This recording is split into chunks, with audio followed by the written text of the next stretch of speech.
From the post-millennial, over 160,000 awfuls, that's affluent white female liberals, white women for Kamala Harris joined Zoom call to learn how to shut up and listen to BIPOC to be good servants of the VP's presidential campaign. Oh, man. When I play this one for you, you're going to get mad.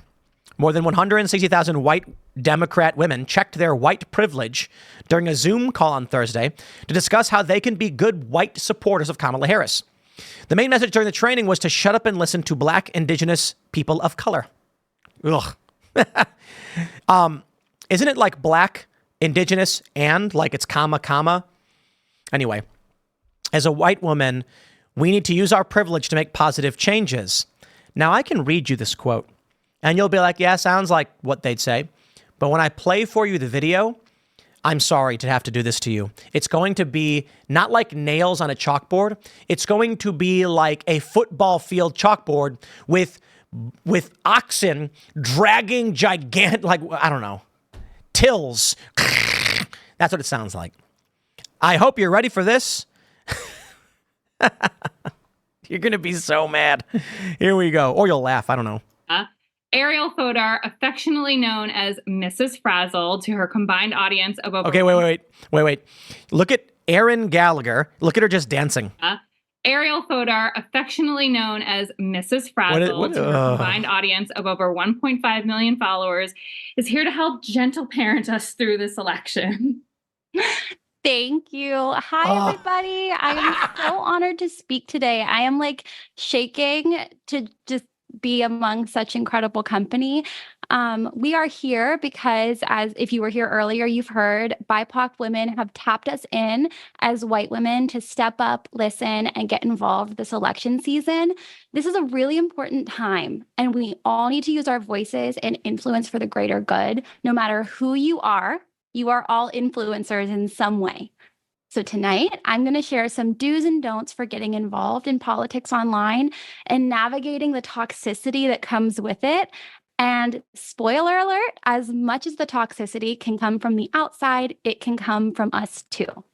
So first, it always don't comes isolate from you. yourself. We can do our best work when we're in community together like we are tonight, because the toxic feels smaller when we support each other. But it's a don't cult. make it about yourself. As white women, we need to use our privilege to make positive changes. If you find yourself talking over or speaking for BIPOC individuals, or God forbid, correcting them, just take a beat. And instead, we can put our listening ears on. Yes! I've been waiting for that, Ariel. Ariel, I am a person of color. I am, of course, as most of you know, mixed race. Come from 2 generations of mixed-raced families and had to deal with a lot of strife in this country due to you and your racist family members. So I'd prefer it now if you stopped talking and started listening and put on your listening ears. Shut off the Zoom, stop participating, and only post online what I say you should post, because heaven forbid you correct me. Anyway, you were saying? So do learn from and amplify the voices of those who have been historically marginalized, and use the privilege you have in order to push for systemic change. Yeah, unless it's like, I don't know, Thomas Sowell or Larry Elder or the Hodge twins or Candace Owens, the list goes on. Because when you have people who are BIPOC but don't fit your narrative, now they're the face of white supremacy. As white people, we have a lot to learn and unlearn. So do check your blind spots. You are responsible for your algorithm, believe it or not. Who is this lady? Ariel Fodor. I've never heard of her. They say she's got a 1.5 million followers. Kindergarten teacher Fodor talks to Trump. Who is this lady? She is one of the most racist individuals I've ever heard. Miss Frazzled, is that who it is? She's got 1.3 million followers on TikTok. I think this is her. I think. I don't know. It's all fake. It's all fake. But she is a cult member, and it is deeply offensive to me as a person of color, having to listen to this white woman who speaks to so many people and refuses to put on listening ears and listen. Yeah. Here we go. As white women, the Zoom call was dubbed White Women Answer the Call. Was attended by more than 164,000 white women to learn how to support the presumptive Democratic presidential nominee. I want to pause there, and I would like to intentionally diminish the cultural significance of what that means. They did a live stream, and they got 164,000 viewers. It was on Zoom. Okay. We on Timcast IRL, let me just, how about I do this? Where's this at? Let's, I'm going to tell you what we get on Timcast IRL for our shows discussing news and blah, blah, blah. The last episode we did on Friday has 387,000 on YouTube alone. The episode before that, 400. Before that, 400. Oh, wow. 500, 600, 400. Okay, you get the point. Okay. We do a stream. Do I post over 500,000 people joined our live conversation on why Donald Trump is the better choice than Joe Biden and why the Democrats are lying about so much in the media? No. But that's like that's a narrative they want to push. To be fair, they raise a lot of money for Kamala Harris. And there were celebrity appearances. That is fair to say. But I also want to stress too, celebrities watch podcasts. They watch Joe Rogan. They watch, imagine if I was like Robert Downey Jr. joined the call with Joe Rogan. It's like, he watched a live stream. They didn't have 164,000 people speaking on Zoom. Granted, it was on Zoom, so there is something to that. You are responsible for your algorithm, believe it or not. You are. Intentionally seek out and share from BIPOC creators, activists, thought leaders. They should be the leaders of conversations about race, injustice, and equity. I agree. Lady, tell all your friends and followers to share Candace Owens, the Hodge twins, Larry Elder. The list goes on. You got Terrence Williams. You got Coleman Hughes. These are all black people. And they have ideas. Zuby's a smart guy. Wow. You should be shutting up and listening to them instead. This is the problem. They're lying to you. They don't actually care about any of this stuff. They're actually deeply racist. And what they're saying is, this is the narrative line that we choose, and we have an effective means of tricking stupid people into falling in line behind us. Because the reality is, opinions are nuanced. I was hanging out with David Lucas on Friday. He did a show at Charlestown. He did stand-up. And, a bunch of people out here, they're huge fans of the guy. And so we hung out with him. And he's a right-wing dude. He's also a black dude. And I'm like, I don't care if you're left or right. Right? You can be left or right. You can be white, black, whatever. None of that matters. Are you right or are you wrong? If you're someone who knows the truth about what's going on in the world and you have a bad opinion, you're still entitled to it. I have tremendously more respect if someone sits down and says, you're completely right about Burisma, you're completely right about Joe Biden and Hunter Biden and Victor Shokin, you're right about the policies. I don't care about your views. I think this should be that. I'd be like, okay. Like if someone outright said that they were a communist, and I'm like, what about the communists doing all these evil things? Like, yeah, they do. I'd be like, well, okay. Right? At least you know that you're doing these things. What I can't stand is the manipulation and the liars. And they trick people into believing false things for political power. Uh-oh. Here we go. Here's another one. If we decide to show up, we don't have to wonder or worry that we might fuck up and get in trouble. Oh, now she's swearing? Come on, lady. Fuck up and we will get in trouble over and over. That's how this goes. Mistakes will be made and feelings will be hurt. And I will say out loud that I feel afraid about that because we white women gonna cry? do not yet know how not to turn on each other. I don't know how yet either. But this time I'm going to learn. Because listen to me, this moment could be historic in a different way too. We as a group of white women could do this moment and this 102 days differently. We could put ourselves out there and we could make mistakes and get scared and disagree and hurt each other's feelings and still stay connected to each other. I bet like most of them don't have kids, to be honest. We could let people be angry with us and disapprove of us and mock us even and not take our ball and go home. Oh, take your ball and go home. We could decide to. All right, whatever. I don't even know. The other lady was much better. Uh-oh, it's pink. And I watched a clip of Trump's speech tonight. I think it was tonight. Where he was saying, you know what? I'm not going to be nice anymore. So is it okay with you all if I'm not nice anymore?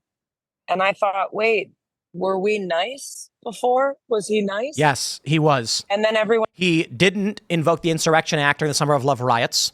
He did not engage in the dictatorial actions you claimed he was going to engage in.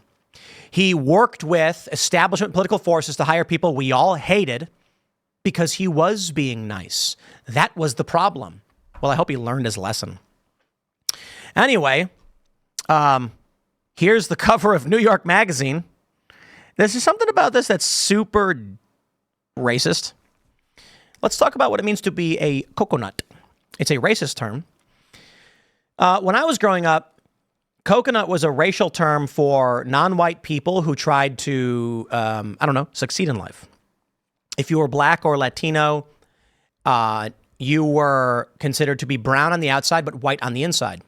For Asians, they called you a banana, yellow on the outside, but white on the inside. And I'm just like, oh, hold on. Why aren't you allowed to, dress nicely, get a job, run a business, and make millions upon millions of dollars? That's crazy to me. The idea that it is being white to succeed is the root of what they're literally saying.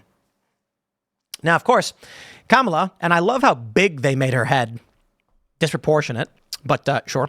Everyone else's head's a normal size, but hers is massive. There you go, New York. I agree. She got a big head. I mean that figuratively. I don't know if her head's normal size in real life. Maybe that's actually not a big head, and that's how big her head actually is. But anyway, I disagree. I digress. So Kamala Harris, they show the coconut because she's like, did you think you fell out of a coconut tree? That's what my mom used to say. And I've heard that in Eastern Europe, it's a racial slur akin to the N-word. Or like you're like calling a black person an animal because they're implying that your behavior is boorish and uncouth, and also because of your race, you're from this area or whatever. So okay, I guess, but I can't say I'm surprised. I mean, Democrats have been the racist party forever. They continue to be the racist party. Their policies have destroyed largely black communities. You look at Chicago, run by Democrats for 100 years. Large black population and black communities, and it's terrible in these areas. I was talking to David Lucas about this. I was like, bro, you take a look at before the Tulsa, Oklahoma bombings and stuff like this, and it was and before the civil rights era, you had prominent black community members in suits running businesses, and this is the culture they were trying to build. It's not being white. It's being mature and responsible, and anyone of any race can behave this way. Democrat policies, welfare policies, social welfare in these cities have just been bad across the board. And it's not just about black people. It's about the entirety of these communities. But more importantly, my point is they're deeply racist. You look at San Francisco, they're just harming everyone. But the things they enact are not good for anyone. And this is where we come to. Elon Musk posted this amazing 2-minute long clip that's got everybody all pissed off. Let's play it for you. I, Kamala Harris, and your Democrat candidate. This is AI, by the way. I'm only going to play a little bit of it. For president, because Joe Biden finally exposed the senility of the debate. I'm not going to play the full thing because I don't want to. Elon Musk says it's clearly parody and it's fine, it's whatever. Nah, it's 2 minutes of AI Kamala saying a bunch of stuff that I'm not going to include in this segment. But it is still very funny. You can check it out. Krasensteins are very angry. Can you do one for Trump? What? It is easy. You can do one. Take 2 seconds. Here we go. Trump's beating Kamala by 4 points in Georgia and 3 points in Michigan. So these are the latest polls. New Hampshire, Harris is up. In Washington, Harris is up. Unsurprising. In the general election, national level, Trump's up 2 points. Same poll also has Harris up 1. I don't know where we're going in terms of polling. I don't know how this election is going to turn out because I don't know how Republicans handle standalone complex cheating. To stress that again for those that may not have heard early on, that is, how do you deal with 1 million people all cheating independently? One poll worker throws a Trump ballot in the garbage. How do you deal with it? It could be one, fat lady at a polling station counting ballots. She sees Trump and then she goes, "Oh, can't read it." What's this for Kamala? That's good. What's that say? Drum, bump? I can't read it. How do you stop it? No idea. So I love this. The Real Clear Politics betting odds shows Joe Biden dropping to 0 and Kamala jumping straight up to 38.8. Why? It's weird. Just because she's the nominee, sure. But the betting odds certainly have Donald Trump in the lead. And we'll see. I think it may be impossible for us to overcome the level of cheating that Democrats will engage in. Republicans don't vote. So I mentioned in Charlestown, they have a Latin mass, and they had 2,000 people in this Catholic procession marching through the streets in protest, silently and calmly and peacefully praying. And then I asked one of the council members, how do you have a majority liberal leftist city council in West Virginia? And he says, oh, because they won't vote. Liberals come out and vote because they're told to by the cult, and conservatives go, I don't need to. It is the most infuriating thing in the world that conservatives don't vote. And they don't. And they don't. That's a fact. I'm sick of the lazy. It's like you've got people sitting there being like, yeah, everything's going to hell in a handbag. And then it's like, you going to vote? No. Okay. You can whinge all day and night, but if you don't go out and vote, it doesn't matter. Then they go, oh, it doesn't even matter anyway. We didn't win. Well, you didn't win because you didn't vote. You got to go out and vote. Everyone's got to go vote. Otherwise, well, nice. It was a good country while it lasted, I suppose. But if Trump wins, that's why he said that thing. You know, you don't have to do it again. Just do it now, because he knows turnout for Republicans is low. It is. Always has been. Republican Party has been smaller than Democrats for a long time. It's turning around now with great effort. This change has to happen. You've got to go vote. Donald Trump took a bullet for you. You can go out and vote for him. I'm going to wrap up this segment here, and then we will jump to our last but not least, the Olympics.